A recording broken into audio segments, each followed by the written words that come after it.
y a un mot que Donald Trump a répété durant toute sa campagne. Groceries. Sir, my groceries. Groceries. It sort of says a bag with different things in it. L'inflation a beaucoup joué dans la réélection du président américain qui promettait de baisser les prix dès son premier jour au pouvoir. Starting the day I take the oath of office, I will rapidly drive prices down and we will make America affordable again. Un an après son élection, Donald Trump a-t-il rempli sa promesse numéro 1 ? On est très très loin de la promesse de campagne dans les réalisations. Non seulement les prix ne baissent pas, mais en plus il y a une persistance de l'inflation. Ça, on le voit grâce aux derniers chiffres publiés en octobre qui montrent que la hausse des prix sur un an est de 3%, ce qui est bien au-delà de la cible de 2% fixée par la Réserve fédérale américaine, la Fed. Mais qui n'empêche pas Donald Trump d'assurer que son objectif est largement atteint. Inflation I've already taken care of. You know, energy costs are way down.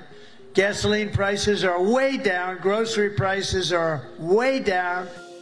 Dans le détail, certains prix baissent, comme celui des œufs qui avait augmenté en raison d'une épidémie de grippe aviaire, ou pour partie ceux de l'énergie. À date, on ne peut pas considérer que ce soit la politique de Donald Trump qui réussit à faire baisser les prix de l'énergie. Il y a une partie des prix de l'énergie qui diminue, et inversement, là, sur le dernier mois, on a une augmentation des prix qui est assez importante, en particulier sur le prix du gazole et d'une manière générale sur les énergies fossiles. Quant au prix de l'alimentaire, il continue à augmenter. Les prix du mois dernier ont augmenté de 0,2% et le mois précédent 0,5%.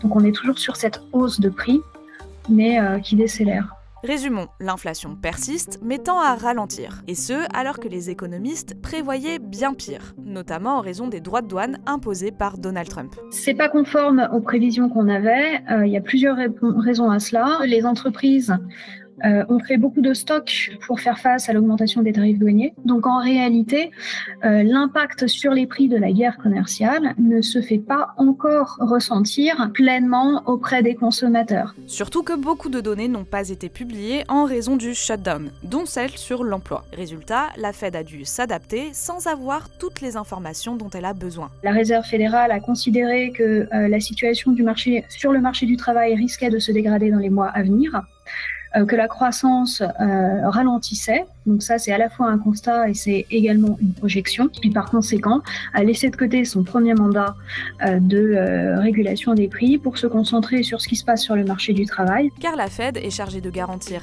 la stabilité des prix, mais aussi le plein emploi. Elle a réorienté sa stratégie en baissant ses taux. Ça permet aux banques commerciales de proposer des crédits à meilleur taux d'intérêt et à la clientèle de consommer, ce qui soutient l'activité économique et également le marché du travail. Mais ça a des effets inflationnistes. Donc ça va venir entretenir l'inflation persistante aux États-Unis. Après 9 mois au pouvoir, les chiffres de Donald Trump ne sont donc pas bons, mais pas non plus catastrophiques, même si tous les effets de ses décisions ne se font pas encore ressentir.